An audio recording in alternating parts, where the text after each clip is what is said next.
Hey everyone! So we're ready for another deep conditioner. Well, life has been a little bit busy recently with the kids and the holidays, New Year's, and everything. I had kind of taken a break from doing the deep conditioners, but now I am back to trying to do them monthly. And I watched several different videos to find a good one. I think I found one that would do well with my hair. It's from Pink Flower 350, and if you recall, I actually did another one of her mixes several months ago now. It had the avocado in it, bentonite clay, and also yogurt, and it worked very, very well for me. So now I'm going to try out her anti-breakage creamy deep conditioner.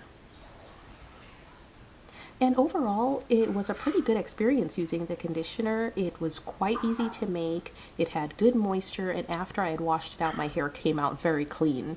But I do have one recommendation to make. You can use an applicator bottle with a wide tip so that you can really apply it to your hair without it being too messy, because if you try to scoop it or pour it on, it's going to drip all over the place. But if you use the applicator bottle, you could just squeeze it right in there and it'll work out perfectly instead of being so messy. So anyway, stay tuned for some videos and some pictures of it.